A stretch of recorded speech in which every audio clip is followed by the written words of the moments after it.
physical changes.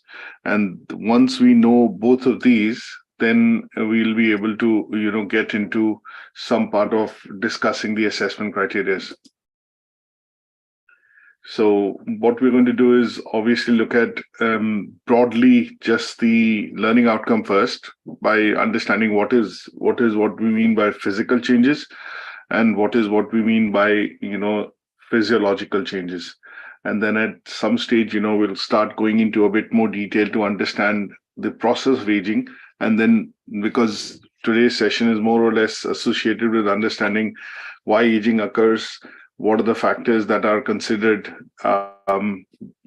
scientifically to say that this is the aging process, and how does the aging process essentially, have an effect on our lifestyle. So in the previous learning outcomes, we've looked at, the stages of development, the growth stages. So the 4 broad stages that we look at, we've looked at those 4 broad stages in terms from birth, adolescence, childhood, adolescence, puberty, and obviously adulthood. Now, further down the line, we can divide adulthood into 3 different types. So you have early adulthood, you have middle adulthood, and you have late adulthood. So that part of the discussion that we've done just to understand the stages and growth and stages of development, we are going to be focused on the adulthood in terms of learning outcome 3. And then the idea there would be for the merit and distinction criteria to be able to take into account and some of the changes that we will discuss in terms of how the body ages. And how does it mean that in order to stay fit and healthy, we need to look at some lifestyle choices in terms of, eating healthy food, doing a bit of regular exercise. So those bits that we talk about in terms of lifestyle, in terms of how they affect the process of aging, then in those cases, what we're going to be looking at is, understanding what do we mean by lifestyle first, and then look at how do we relate it to the physical and physiological changes related to the process of aging. So this particular bit, that is what we are going to cover in learning outcome 3 today. And this is going to cover some fair bit of content with regards to looking at some of the bits which ATHE has given us to look into for this particular learning outcome. And they include things like, specifically in the merit and distinction criteria, how does aging affect self-esteem and self-confidence? So things like looking at thinking of examples wherein sometimes when you look at people in the old age or in adulthood, late adulthood, loss of vision, for example, or loss of hearing, partial loss of hearing, they're requiring proper care in the sense that care would need to be provided in order for them to do some of the daily functions and activities will have to be looked at when we talk about, looking at defining these in a bit more detail.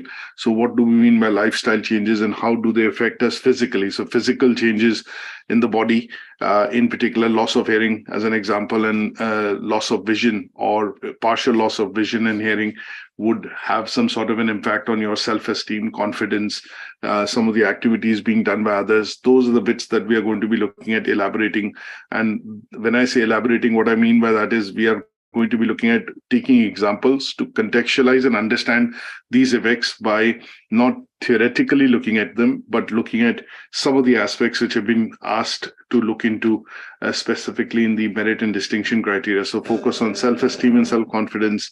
And then obviously at some stage, looking at how aging as a process is defined and, what is it that is understood from a point of view of, scientific community. Now, 2 things which we want to look at before we start in terms of, looking at what is, it says understand physical and psychological changes. When we talk about, psychological changes, and we look at the meaning of the word psychological in terms of, just the broad literal meaning of the word psychological. Psychological means that it has an effect or some sort of a relation to your mind, your brain. So in this case, we are looking at things which are related to your mental and emotional state, and they would be termed as psychological. So psychological means related to psychology, and this is more or less always referred to as something that we relate to as a brain activity or things related to your mental side of activities that the body does. So when we talk about psychological aging, what we are basically meaning in that is that most adults generally would want to have good mental health, but there are things which are now being recognized by the scientific community, which talk about that when you age, your brain also ages. And then there are lots of problems which are related to mental health problems, which are cropping up. And they tend to be things like depression. If you have the feeling of loneliness in some cases, in the adult or late adulthood, you generally get to see that if your spouse or one of your partners, you are alone and obviously the other partner has passed away, it can lead to depression because of loneliness. And we look at things which wherein you get frustrated, you get anxious in terms of having to do all the functions on your own, things like the daily house chores and things like that. And they can lead to what is called I would say have things like anxiety and let's say depression. Loneliness tends to be one of the other aspects in the late adulthood, and that is what we would say would be related to psychological changes.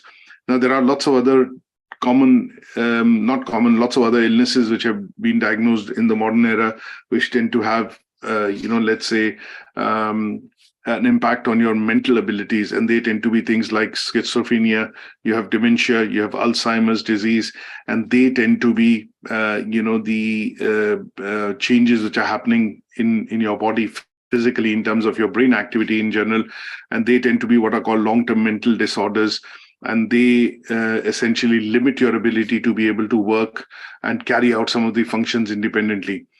This is obviously a study which has been done by the NCHI and some of the scientific groups across the globe, wherein it also says that lot of depression essentially and anxiety can also have an effect in terms of looking at people being suicidal after the age of 85 because of loneliness, depression, anxiety, some of the frustration which creeps in because of the fact that you're not able to carry out some of your functions independently. And these are all things which can have an effect on an individual, and these effects generally are recognized as psychological effects of aging. Now, when we talk about physical effects of aging, these are physical effects. We have to think about common healthcare conditions which are associated with aging. And this is something that we get to see, for example, from mid-40s, late 50s, wherein you tend to have things like type 2 diabetes. You look at, some of the physical conditions that the body tends to develop, things like cataract in the eye. You look at a partial hearing loss, you look at arthritis, you have, say, for example, a bit of, in the late adulthood, especially over the age of 75, you generally see you have a bit of a stinted, body, part from your neck downwards. People start to bend a bit, and it could be lots of other types of physical illnesses that your body can pick up because your body is aging, and these can be both physical and mental. But generally, looking at the physical effects of aging, that you need to think of common, health conditions which normally crop up because of the body aging, and this would mean that it reduces your ability to be able to physically function or independently do certain physical activities, and they would be classed as aging. So, for example, individuals in the age of 65, 60 plus, they would have problems generally related to arthritis, back pain. It could be symptoms if they are hereditary. Some of the diseases or illnesses which can persist can be type 2 diabetes, heart disorders in terms of, if there is a genetic history or, a family history or a background of, having heart diseases, then this can be things which are related to physical effects of aging. Now, before I go into some of the assessment criteria, what I also want to look at is a particular slide which basically looks at, what is aging. Now, in general, when we talk about aging, we have lots of different types of definitions. But if I look at the World Health Organization in particular, and I look at, some of the basic facts about aging and health in general. Now, as we grow, And as you are growing up and going through the various stages of growth and development as a human, obviously the last stage in your growth and development is generally termed as adulthood, and that is where we see the process of aging essentially happening. So aging can be classified as a process which is could be number related, calendar related, and it tends to happen as you grow old, and obviously a number of years. And when we look at an age profile or an age group, aging as a process tends to be related to what is the process of adulthood. And within adulthood, you'll have three types of different aging processes. In your mid 30s, and when we hear the word midlife crisis, mid 40s, mid 50s, and then late 60s is what we would say the adulthood tends to be. So when we talk about the process of aging, there are some key facts looking at, say, for example, as the modern society is growing, and obviously technological advancements are happening, what we are seeing is that, let's say in general, humans are able to get a control and a fix over pandemics and diseases, and be able to control some of these illnesses, which is happening because of the advances in technology. So what we do get to see is that because of the increase in population and the increase in overall health related well-being, as far as the population is concerned, we are all living longer. So one of the major challenges which is now being focused on, at least in the developed countries, in developing countries, is that they need to ensure that health and social care systems are ready to be able to make let's say a demographic shift, because people are living longer, and the health and social care systems will need to support people during this process when we are all living longer, and especially during the process when you're aging or when you're retiring from active life in terms of work. Then obviously there is proper support and system that needs to be present to be able to help people live longer.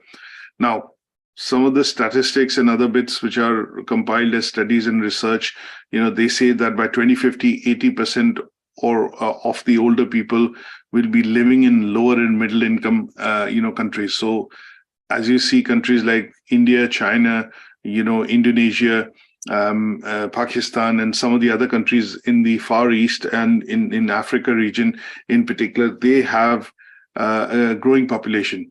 And because the countries are also economically developing and there is let's say double-digit growth happening, what you're also seeing is an explosion in population. And at some stage, this population, if you look at the process of growth and development, will go through these four stages: childhood, puberty, adulthood, adolescence, and then adulthood. Now, in the adulthood, obviously, there will be different stages. And when people reach a certain age in terms of a number, you would generally see that this would lead to people being classed as old age. And that would be the step in which the whole health and social care systems will need to essentially, I would say, adapt to be able to provide and deal with some of the major challenges, which is in terms of people living longer. Now, the pace at which population is aging is also becoming faster in the modern times. You constantly hear the term burnouts. When people work, they work quite aggressively. They're working quite, let's say, overtime, and they're putting in much more effort than what was pretty much done by people working in the same sector about 30 years back or 40 years back, when it was more of physical work, physical labor. And today it's being more of mental work and mental labor. That is where you also see that the pace at which the population is aging is generally increasing. Now, what we also have is certain forecast, which basically says that aging is a 5-stage process. And this is something which is generally recognized by the World Health Organization. And, this is something which is now widely accepted within the community, that 5 stages of aging process include wherein people want to, obviously when they grow old, they also associate this with the process wherein they are able to carry out these 5 different, differentiation in terms of functions that they do. So when you grow old, you want to have, and you want to still maintain your independence.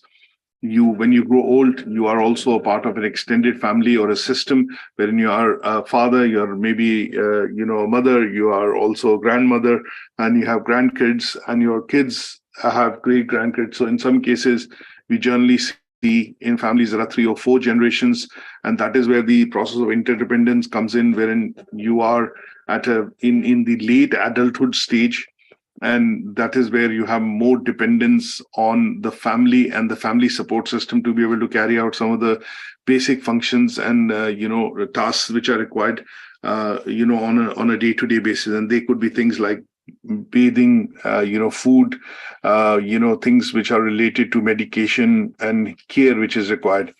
Then when we look at dependency, in some cases, when we look at the concept of care homes, old age homes, you generally see that, okay, there is a bit of dependency to be able to carry out some of the very basic daily tasks. And in this case, you require assistance. So when we classify aging and aging as a process, there is one part which is the late adulthood, which is over the age of 65. You would have more dependency, and you would be required, in some cases, you do require additional support and care to be able to do even and carry out some of these basic activities.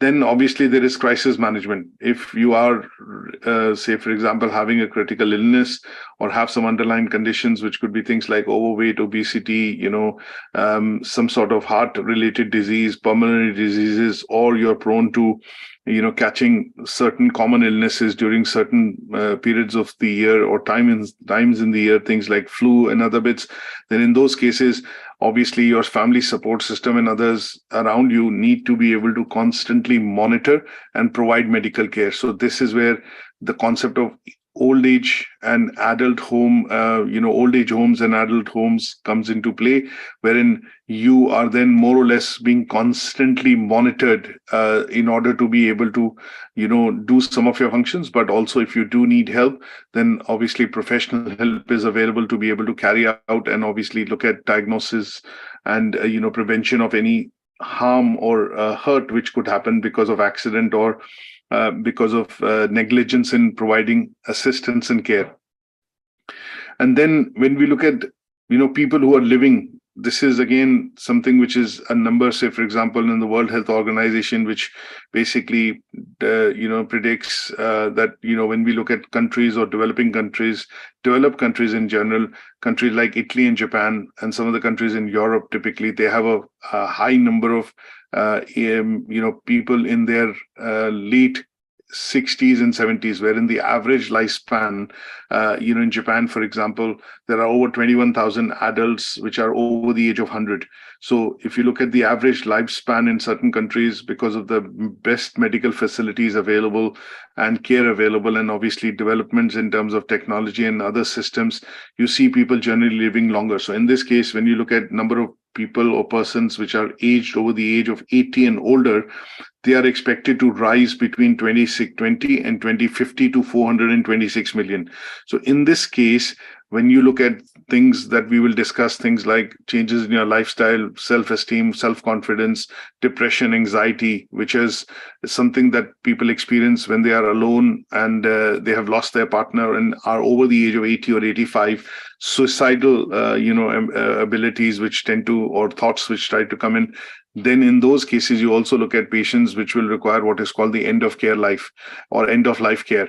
And in those cases, this is a controversial thing, which in some countries it has been regularized, but in some countries it's still illegal. So countries like Switzerland, Sweden, they have clinics which will, come in and, patients can go in and obviously they look at end of life care, which can often be provided to patients who are, who have basically given up the hope of living, but they are still surviving. They are still, managing. But in some cases, if they have chronic conditions and illnesses, and in those cases, what will happen is you would generally see that with consensus, they would look at end of life care, or they would enter that stage wherein they would want an end of life care plan.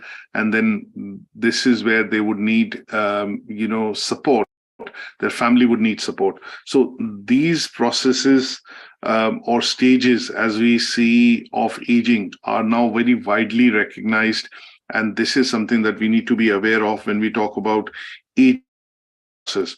Now, from a definition standpoint of view, aging is explained as it's a biological process.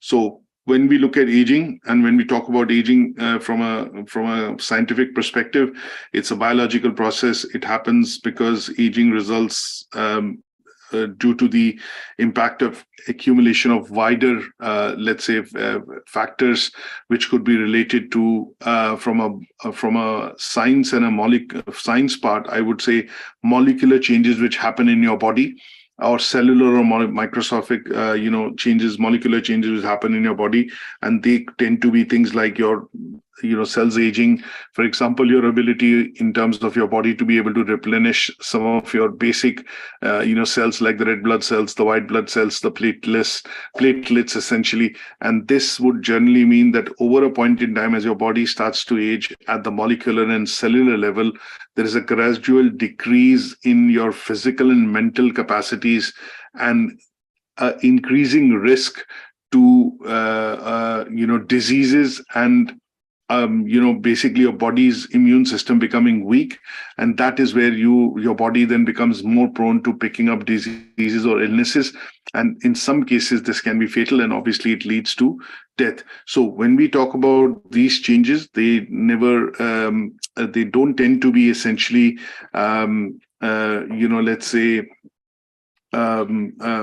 let's say singular, in the sense that they are caused by multiple, let's put it this way, they're caused by multiple factors, and these could be both, factors which are because of how you are faring in the environment, what kind of, influence you are having in terms of, say, access to facilities. So, for example, if your food and nutrition and your diet and, the facilities that you have are fit, in the sense which promote a fit and a healthy lifestyle, then you generally can also lead a longer life and a longer and a healthy life. And in this case, this biological process can also be slowed down. So things like when we talk about Botox, injections, we talk about skin care, cosmetic surgery. These are things which would also have an effect, because in some cases, if you have access to this because of your background, your economic, abilities, and the way we look at where you live in this society, and obviously, if you're in a developed country, some of these parts, things would be available to you as a part and parcel of the healthcare system. Then in those cases, the process of aging can also be slowed down. So typically talking about the aging as a process, from a scientific point of view, we will call it a biological process, which basically means that at some stage in your body, you will experience what are called molecular and cellular changes, and this would basically define the process of aging, because these changes would gradually lead to a decrease in your physical and mental capabilities, and that starts the process, which is then classified as the process through which you are aging as an individual. Now, with this understanding in mind, in terms of what are physiological changes which happen in the body, and what are physical changes which happen in the body because of aging, and aging as a process, we can then get into some of the assessment criteria to understand in terms of, what do we mean by, in a bit more detail, what are physical changes and what are physiological changes specifically related to the process of, aging.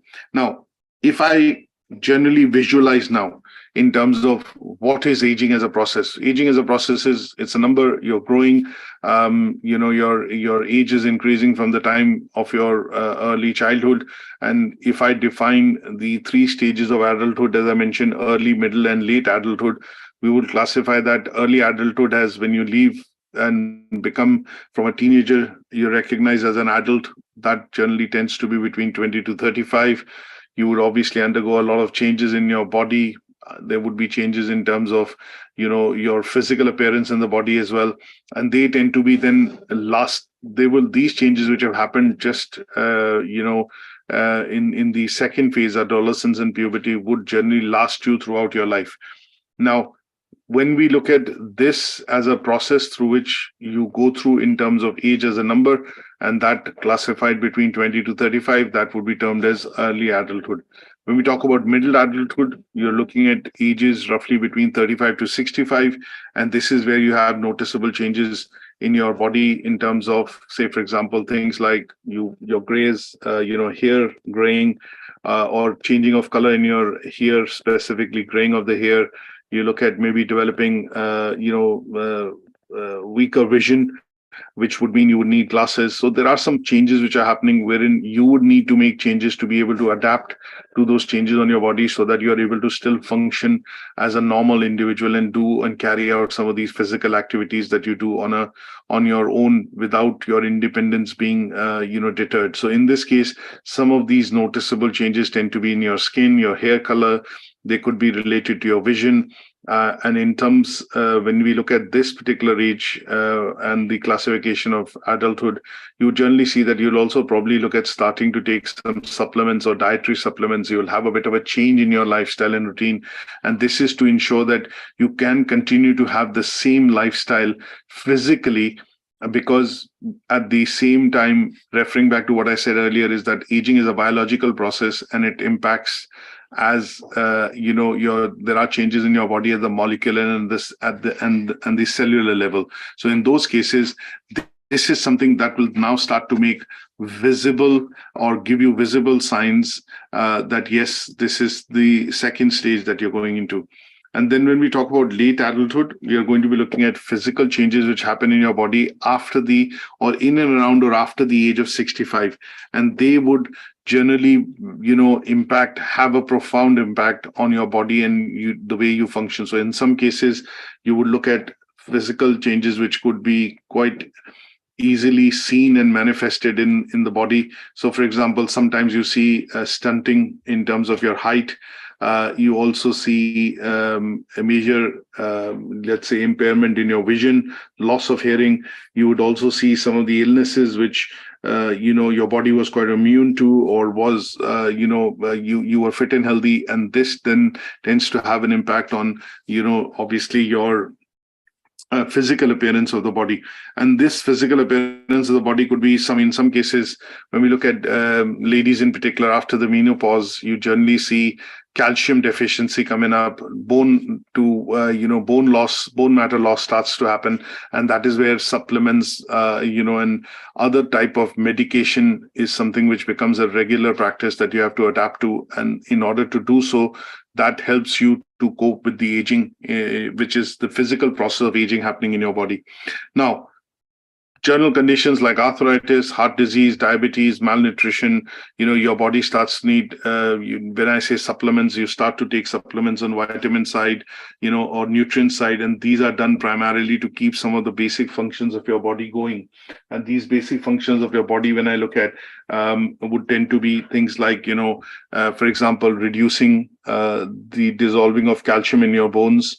It could be related to nutritional deficiencies which could crop up, and they are then, obviously taken care of by taking additional nutritional supplements, which are prescribed in some cases. And in some cases, they are what are called changes to lifestyle that we need to make in order to reduce the symptoms that we can face because of the aging process. Now, physical symptoms are quite easy to relate to. If you take an example in mind, and I say, for example, look at a celebrity or maybe somebody that I know I've known quite well. If you look at your parents or you look at a celebrity, if I talk, you would generally see that these physical changes can be very easily manifested, and you can recognize them by looking at a younger picture of yourself or your parents, and then you look at another picture of them in the current age today, and you can relate to what physical changes have happened, specifically change of skin color, wrinkles. Maybe they didn't wear glasses, they didn't have glasses on, but now they have glasses on, and things like that. Now, when we talk about physiological or psychological changes, essentially what you're looking at here is that in this, in this part of the change that we talk about, if we look at certain things that you would go through in terms of being an adult, would also mean that you will have psychological and emotional development as you're growing up as an individual. So things like, if I put it this way, there are three examples that I put. One is, if you look at somebody like Bob at the age of 27, or somebody who's working, who's young, who's single, they are more focused on their career, their development in terms of the career, their job, and obviously they are in a particular phase in life wherein they are more independent and obviously single. And in this case, you are looking at, let's say, you're looking at more or less focused on your career, your job, and obviously companionship at some stage starts to happen, and that could be classed as I would say early adulthood. When I look at middle age adulthood, take up an example of Shirley, or somebody who's married, has children, has a job, and you look at, obviously, in some cases, if relationships don't work out, then you are also a single parent, or this would be classed as middle adulthood. And where you look at physiological, emotional development and changes which are happening is because of now you have responsibilities, you have your work in terms of your attention, and demands being divided amongst different set of people that you have in your life, in terms of your husband, your partner, your kids, your parents. So obviously there's a bit of a division of time which tends to happen when we look at somebody who's in the middle age group. And then when we look at somebody who is in the later stages, and say, for example, is going into that particular phase wherein you're getting married, you're having kids, you would primarily be in a slightly different, stage, wherein you look at, in some cases, if things do not work out and you're a single parent or a single mom, you have different sets of responsibilities, which tend to be driving those physiological, basic changes, which would be things that you will have to manage on your own. And they would be classed as what are called emotional, changes, or things that you will go through in terms of managing those things on your own.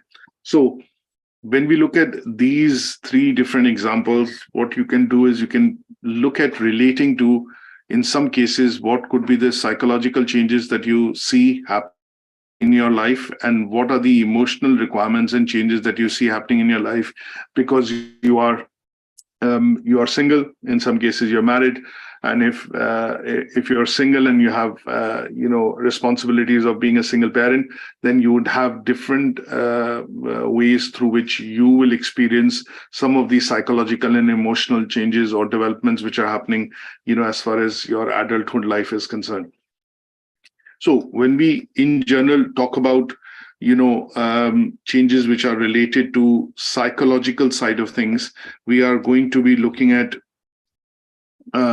talking about changes which are going to be related to aging side of things. So when we talk about psychological changes which are happening as far as aging is concerned, what you're going to be generally seeing is that most adults would want to maintain good mental health.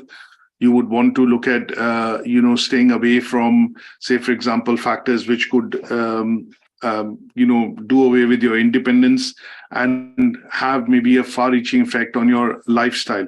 So in some cases, things like loneliness, depression, anxiety, some of the changes which you can feel because of, say, for example, having an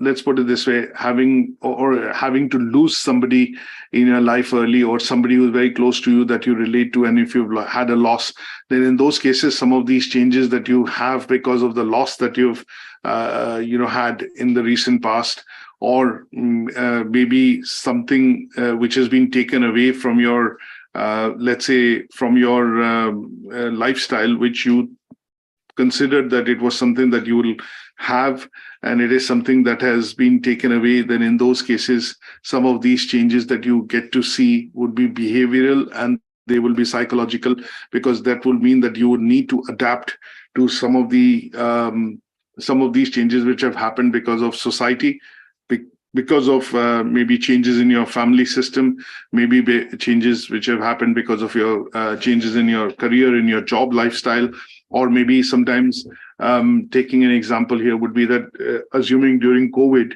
we saw a lot of people, losing their job, and somebody who has worked for 10 years, 15 years continuously in an organization, and suddenly you find that you're no longer working for that company, or if you've lost your job or you've been made redundant, then this would have an emotional,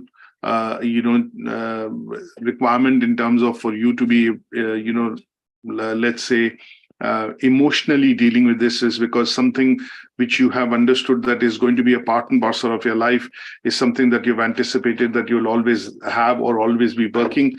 But because of the redundancy and the change which has suddenly come about, you are now looking at making independent choices in terms to understand how would you adjust to this particular change. Would you look for a new job? Would you take a break? Would you have a bit of a sabbatical? And some of these things require you to then step back and take into account, some of these changes which are happening, and they tend to be what are called emotional and psychological changes, because they're tied to your well-being, to your health, to a certain extent, and your health system. And they have a far-bearing impact, because they, to a certain extent, if you have a job if you're working, if you have a nice job, and then that means because of your job, you also have a bit of respect in the society, and they help you develop positive and progressive relationships in the society. So having to lose your job, or taking an example which I've said, is having to lose a job which is something that you've anticipated will remain and you would continue working, could have far-reaching effects as far as your psychological and emotional needs are concerned. And in some cases, this can also have an impact, because these are closely tied into how you are maintaining and making relationships at your place of work, and obviously within the family and the extended support system.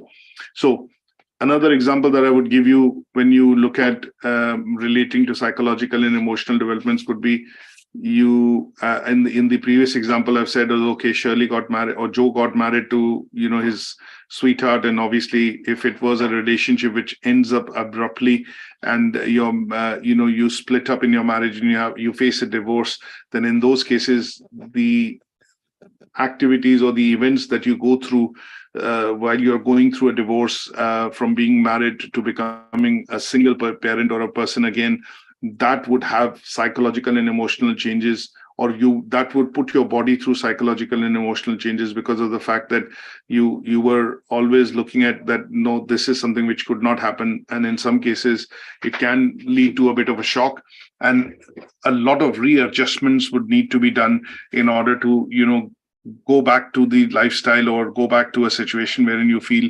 comfortable again. And some of these situations that you consider would help you understand what I mean by psychological and emotional changes that we go through as far as adulthood is concerned.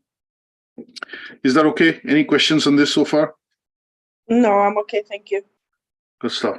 Now, the second part basically talks about, after we understand physical and physiological changes, to a certain extent emotional changes related to adulthood and aging. Now we are wanting to understand lifestyle changes which you need to do or have, which are associated with aging. Now, when we look at, when you think of the word aging, what comes to your mind? Okay, aging is a number that obviously I am so many years old, and every year you're going through a particular number, in the sense that, okay, this is what I am, this is how old I am, and things like that.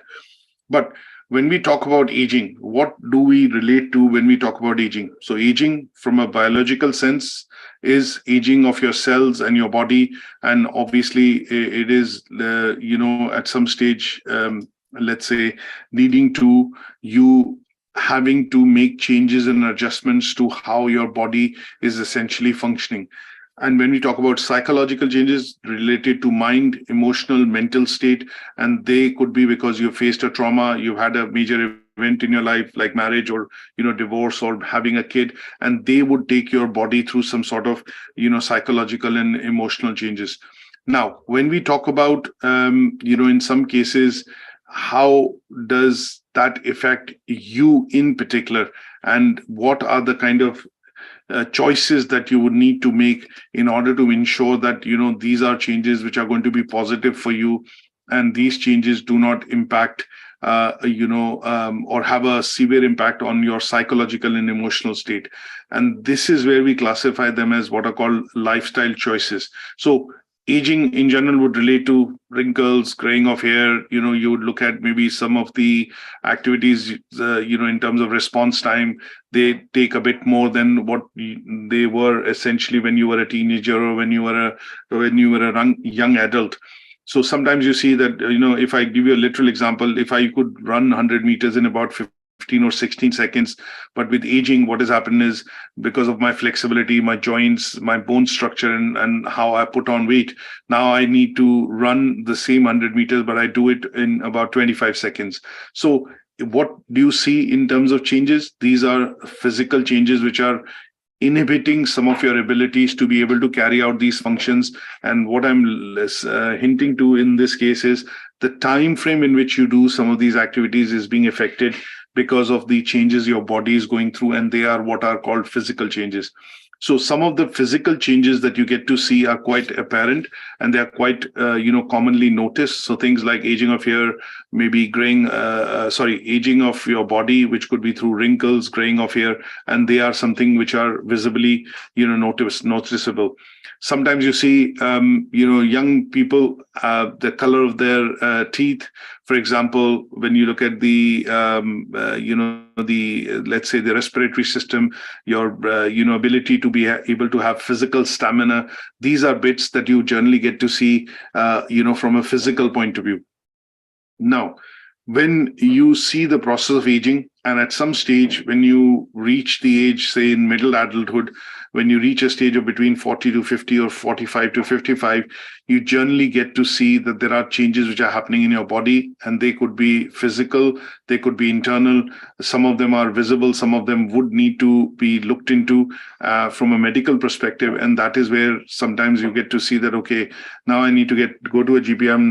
I'm feeling with the age, because I'm feeling a bit lazy, I feel a bit lethargic, and you go through some tests, and your GP prescribes you a few tests, and you go through them, and then you later realize, okay, these are changes which are happening. And then, things, say, for example, your GP might prescribe some supplements, or say, do you do this, or do you need to do a bit more regular exercise, or do you have a family history? They start to look into these factors.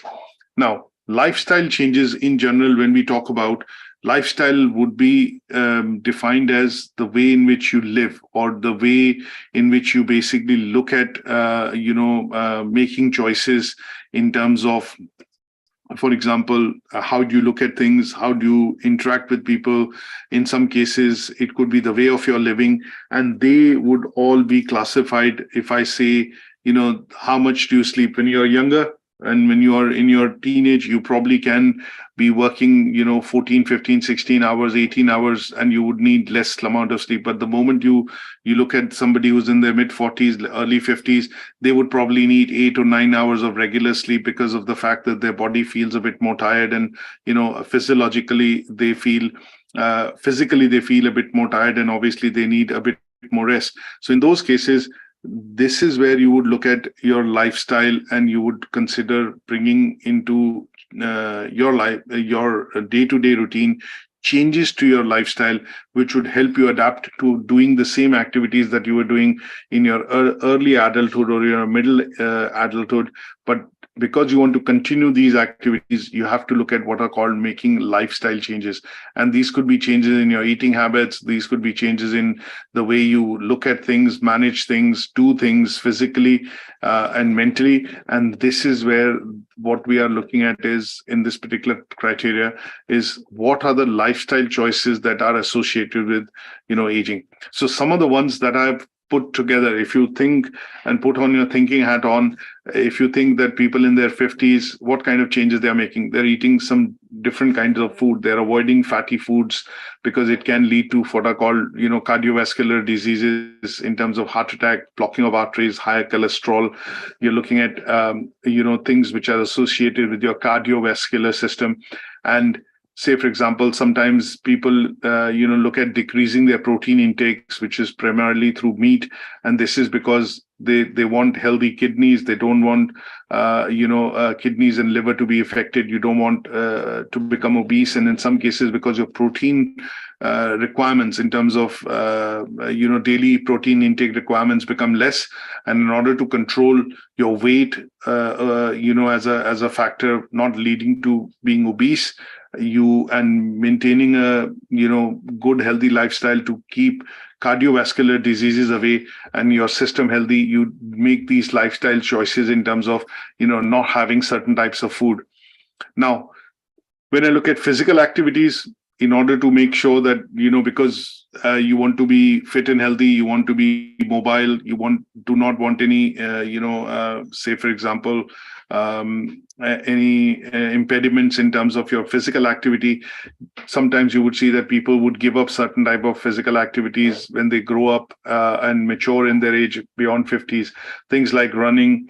In some cases, some people give up, weightlifting, is because it would have an effect on your bones, joints, and muscles. So in some cases, you would want to do away with this and maybe look at flexing, yoga, Pilates, and other kind of exercises, which will be healthy for you and your body, but they will mean that you're making a lifestyle change or a choice to say that, okay, now I'm going to do away with heavy weight activity, but I'm going to go into more of flexibility, which would help me in promoting flexibility and agility in terms of my bone, my joints, and other things. So these are what are called lifestyle changes that you're making. You're looking at increasing fiber diet in your young age, but you're looking at reducing that at a later age when you're looking at the process of aging, because of the fact that your digestive system will need to change and you would need to adapt to your changes which is happening in your digestive system. Your food consumption, your patterns in which your body digests food becomes longer. So in those cases, what you're looking at doing is reducing certain types of intakes of food, which would basically make, again, mean a lifestyle choice, because you're not doing it as a change, as a one-off change. You're doing it as a change which is going to be remaining with you for the rest of your life.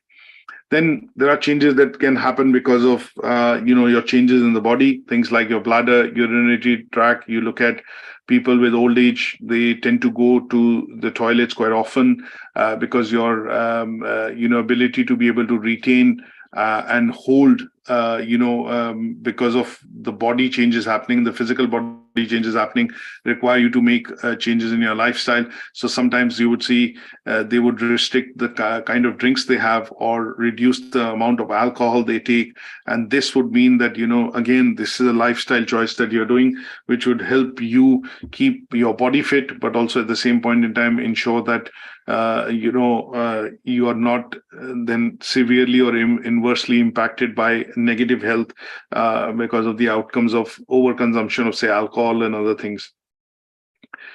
Similarly, you can think of changes that you do in your lifestyle. So, for example, generally you would see people in their early 40s, late 50s tend to not look at too much of screen, and they try and restrict their screen time consciously, because again, this is a lifestyle change which they look at with the process of aging. They don't, if you don't want glasses or if you don't want to wear contacts, generally you would see people will make changes in their lifestyle to take more of, say, things which they know can promote good vision things. So again, dietary changes that you would normally do, having more of vitamins and more of certain types of foods like carrots and almonds and things like that, which are known to, medically known to, help your vision.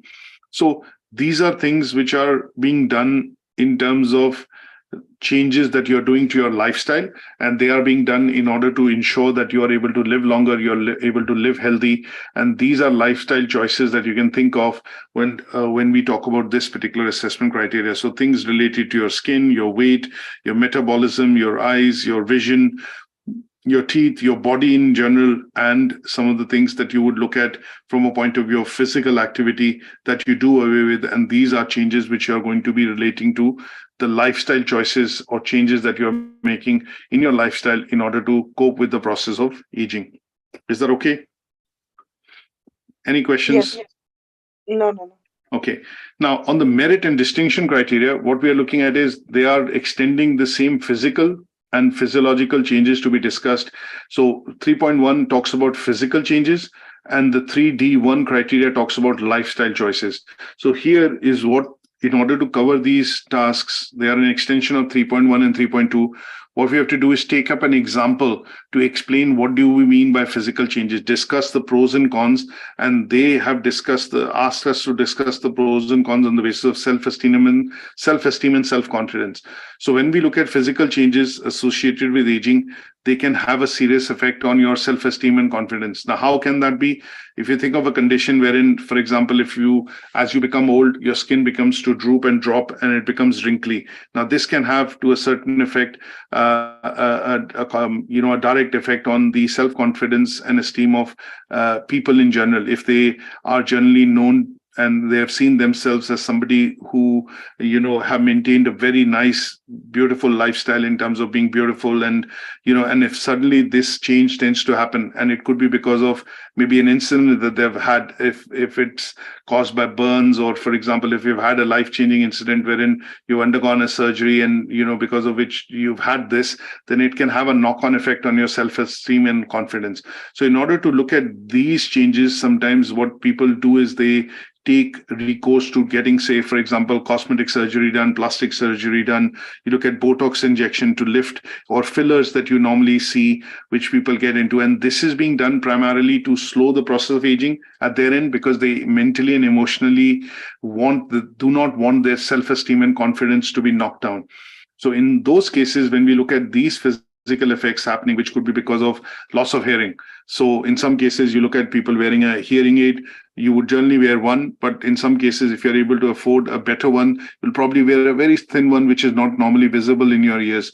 When you look at vision, some people would then go across, and if you have developed a thing like a cataract, or if you have impaired vision, cylindrical lens, things like that in your old age, or astigmatism, which develops because of cylindrical lenses, because your cornea shapes into becoming a cylinder as the elasticity of your retina decreases, then in those cases, people would prefer to get and go under the operational stage, get that cataract removed and the lens removed. And obviously, in this case, it helps them see better. It gives them more self-confidence because they feel their physical appearance is not having a detrimental effect on how they do some of these activities.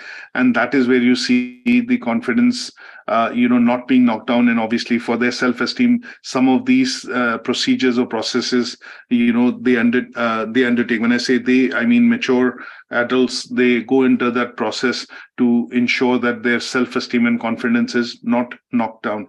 So here, the idea would be to try and talk about one or two physical changes that you see which can affect self-esteem and self-confidence.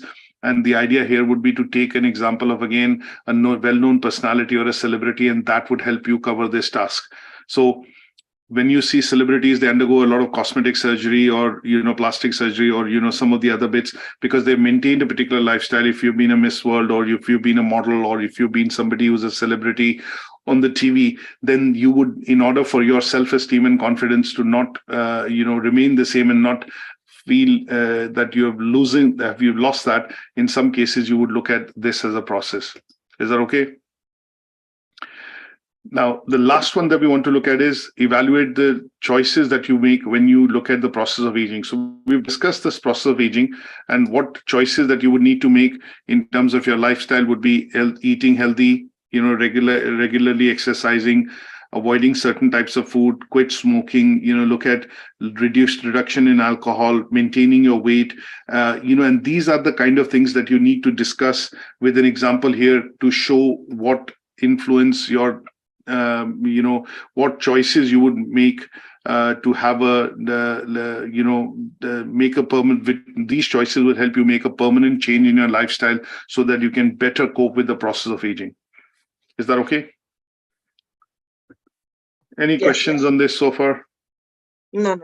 Okay, so we'll stop our session here, and there are one or two good handouts which I'm going to upload, which are articles and handouts which you'll be able to read to get into understanding some of the other factors that can be also looked at when we talk about lifestyle changes and lifestyle choices, and things like self-esteem and self-confidence.